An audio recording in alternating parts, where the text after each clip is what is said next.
And real life has gotten in the way of AEW this week. Kevin Kelly, their former announcer for Collision, and I've seen some people drag his commentary skills online. I disagree with you guys. There's a reason why he was voted best commentator every year for a few years there, because of his work in New Japan. Maybe he didn't fit in AEW, but he wasn't a bad commentator. He definitely just didn't fit what they were looking for, and it ultimately didn't work out. He ended up getting fired. The Tate twins, who were the boys for what's that guy's name? Dalton Castle. Dalton Castle. The boys for Dalton Castle, they also got fired earlier this year. We've covered both stories, and I think you and I, just like looking at it, we were like, I think both of these firings are pretty reasonable. We thought, based on the information that we had, the reported information. Well, they didn't think so, because they got together with Jim Cornette's lawyer, Stephen P. New, and have decided to file a lawsuit against AEW, Ring of Honor, and then specifically for Kevin Kelly, Ian Riccaboni, for defamation for some stuff that Ian Riccaboni said on a specific Discord, which I will not name because I'm not trying to. I know it's out there, but so I don't want to drive any attention to that Discord, any negative unwanted attention, because I do frequent to that Discord. Yeah. So, whoops. But he's suing Ian Riccaboni for defamation, which is a very difficult thing to prove. But yeah, man, Stephen P. New, so I guess the biggest part of the lawsuit, and I think the one that I found to be most interesting, was the classification of independent contractors for pro wrestlers, challenging that, which as a principle, I agree with challenging that for not only AEW, but for WWE as well. And I think probably more egregiously, it's abused in WWE than it is AEW, because AEW allows their talent to have more freedom to take independent dates and stuff like that. But unfortunately, I think Stephen P. New just picked the wrong horses on this deal. I don't think they're going to really go anywhere with it. No, I think this is just Jim Cornette trying to waste Tony Khan's time. Is really what this comes down to.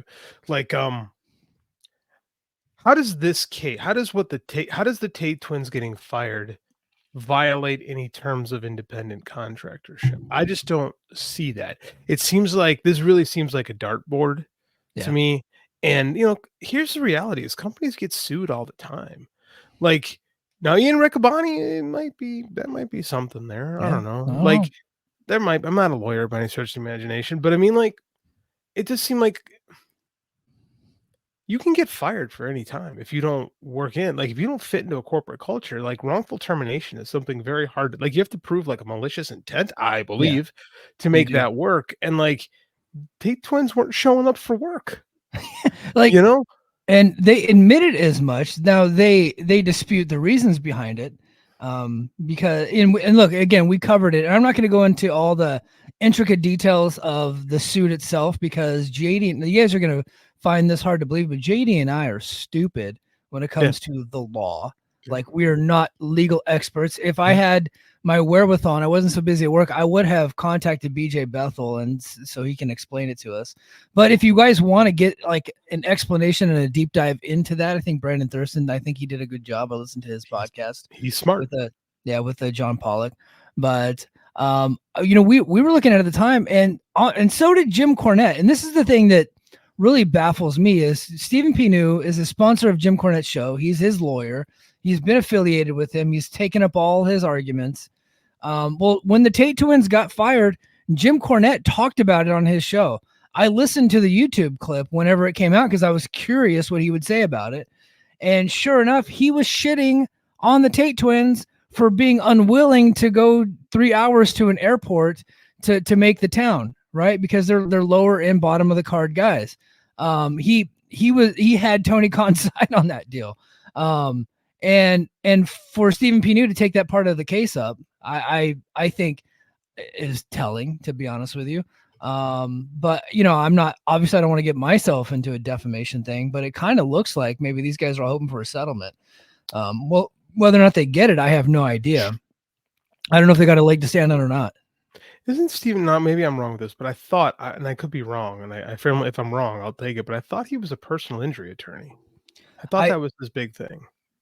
I don't know. So Corny got whacked. Like, and he's been kind of whacked for a long time, but I always found him to be funny whacked. Like, I like people to be crazy. Like, if you're gonna be on the internet, you're gonna say stupid stuff. Just be a bit funny and crazy. So I liked him for a long time.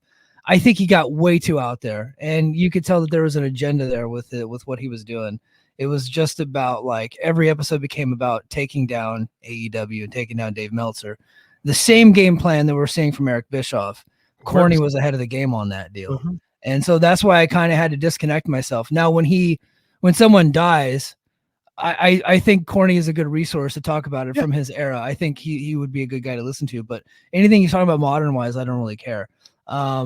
But plus he's like unreasonably mean with his stuff. You know what I mean? It's like, it's just way too overboard, which is kind of part of his persona, but well, that's what I mean is, and that guy who does the artwork for them, he's like needlessly racist with a lot of his stuff. yeah. Like, he's really kind of a I'm not going to name names, I don't want to get in trouble, but he's really kind of a rotten person. Like, there's a lot of bad vibe around the Cornette brand, right? Like, for a while, and like it's so funny. The AEW launch really kind of put him into a bad space because he just didn't like the wrestling. Yeah, and like it really kind of rallied a lot of the anti-modern wrestling fans. And I think there's one guy there who kind of just keeps poking the bear and making sure that everyone involved is miserable. Take for that which you will. I don't know, man. It seems like they want a settlement, which I get. They're going to hire the guys who are going to go after them, and it's I don't think this really will go anywhere. Yeah. So the movie that Kevin Kelly, they said that he supported the movie, but I think he was just retweeting about the movie. It was the Angel Studios movie about the child sex trafficking thing, which is a legitimate problem in the world, by the way. It's not a one-sided issue, but that is underneath one party, but it is very much a legitimate issue. And however, I think, go ahead. I was saying, however, what that movie is about is not. I'll be honest, I have not seen the movie. I have not seen it. I haven't either, but it's from what I've read about it. It's very there's a lot of child sex trafficking in the world. It's a massive problem, especially in certain Southeast Asian countries specifically. I've been through the training, right? I've been stationed in three, like, Hawaii's not exactly Southeast Asia, but Japan and Korea. And then, of course, we do have an issue here in Hawaii, too, with that. Mm-hmm. I've been through all the training. I know for a fact it exists, and it is a huge freaking problem. But it's not a democratic issue. No, it's not. And it's not happening in, like, pizza parlors in Washington, D.C. That's the problem is when people take real life problems and then they exacerbate them into, like, fantasy. So any real issue that could be brought up is immediately trounced because of, like, the method of attack. It's like the people that are doing this are also, like, propping up Andrew Tate. It's like, what? Weird. Right. Like, how can you being accused of the same stuff? Right. It's like, how can you be on, like, how is that possible? It becomes team sports, and Kevin Kelly played a little team sports on that. He really did. The thing is, I think Kevin Kelly, he's saying that it wasn't a QAnon thing, and then I think he's pleading ignorance on that. And I think we gotta, like, I think that is highly possible, because I can tell you, I am related to some people that supported that movie that don't know what QAnon even means. Right? Okay, you know what I mean? I know what you mean, but here's the problem, though, is just because you don't know doesn't mean, like, it doesn't absolve you of those things. You know what I'm saying? Like, if you blindly support something because it sounds great and it turns out it's run by rotten people, you by extension have supported rotten people. And like, there has to be culpability at some point. Go, oh man, I messed up. I didn't know, my bad. Like, you can't double down. Yeah, I just think that no one's been able to prove that was like a QAnon production. I think that's the argument that's in the lawsuit, that was not a thing. That is a rumored thing, and that he, by supporting that movie, he was being connected to QAnon, which he's saying he's not a QAnon guy. I think that's kind of what they're talking about in the lawsuit. And I mean, like, was he specifically fired for being a QAnon guy, or was he specifically let go because he didn't? Because that's the thing, is like, did Tony Khan say, I'm firing you because you believe in QAnon, or am I firing you because you're just not fitting in the commentary? I think he's firing because he was all over Twitter complaining about his treatment and not having a spot, right? And I thought one thing in the lawsuit that I found hilarious was that they cited the fact that, look, there's typos in the thing, and they had some stuff that was just factually inaccurate about Ring of Honor, the amount of dates they didn't fill it out. I don't think any of that stuff matters. I don't think that's indicative of the lawsuit.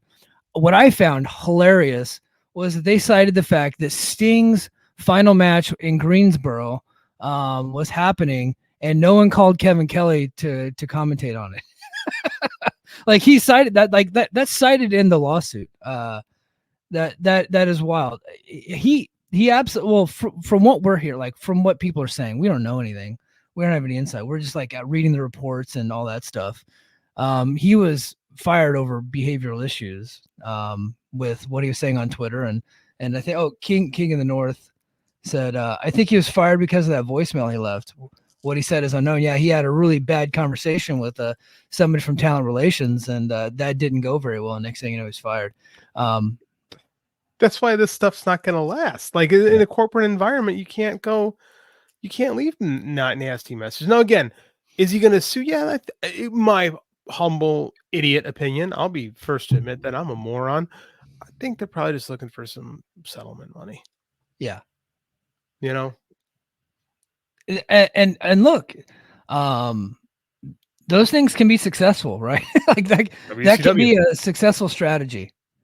WCW. What's the thing? Okay, this thing is like, is AEW WCW? AEW or WCW like settled almost every lawsuit that was ever filed with them.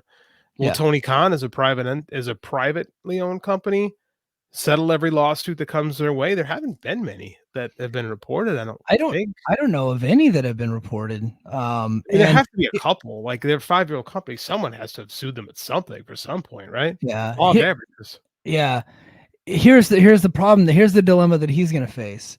He could very easily pay this off and settle quickly to make it go away. That way he's not annoyed by it.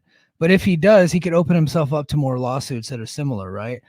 And or if he completely ignores it and like lets the lawyers handle it, the discovery could open up. And sometimes people with a lot of money don't like discovery, right? Mm-hmm. They don't like it would open up all their business records. They might not want that out there.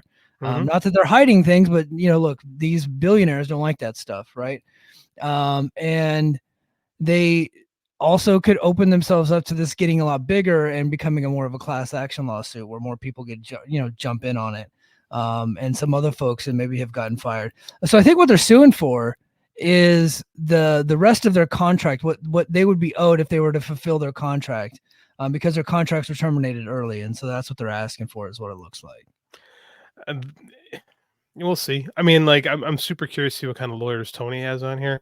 Like, I don't know. I kind of got to feel like a billionaire is going to have access to better lawyers than Stephen P. Maybe I'm being a jerk on that. I don't mean to be, but the whole thing feels very frivolous. And it might be something we would ignore if not for Jim Cornette's involvement. Yeah, here's the thing. I really do want like a legit attorney out there. Not that Stephen P. is not legit. I think he's a very real attorney. Right? I think that's clear. He's got money, right? He's been sponsoring all these folks, and I think he's actually done a lot for certain AEW talents. I think wasn't there a rumor that he was CM Punk's lawyer at one point too? I don't know if that's true or not. But what I want is for somebody like a real legit attorney, like a big time attorney, to challenge not only AEW but challenge WWE on this independent contractor stuff, because those wrestlers are very much employees and should be treated as such. I know that would flip the business upside down, but I do think that it's important that we get to that point at some point. I agree with you, but the problem is with as a guy who spent 20 years working as an independent contractor, if I got hired to do a job and I didn't show up for the job, I was fired from the job. You know what I'm saying? Like, that's really not like, I want them to take on a contractor, I want them to take on a legitimate case. Just from what I've read in the last 2 days and the podcasts that I've heard, it just doesn't appear to be a legitimate case. Like, I just don't think they got a gripe, right? No, I'm kind of with you, and I agree. There's been a lot of stuff with the WWE that I thought that could challenge the independent contractor stuff over the years. Nothing egregious on Tony's side of things seems to have popped, but if it ever does, hey man, you do what you got to do. These guys are independent. If they're independent contractors, they need to be treated as such. They should be able to bounce around. They should be able to show up when they want. You know what I'm saying? Like, you should be acting like an independent contractor. Or if they're employees, give them insurance. Do what need to be done. Like, We don't pick a 401k. lane. Yep, Yeah. 401ks, retirement benefits. Like, do something legit. So I'd like to see it. Again, it's like whenever this comes up, it's always like, this is the guy that's gonna challenge this. It never feels legit, and it quite frankly never is.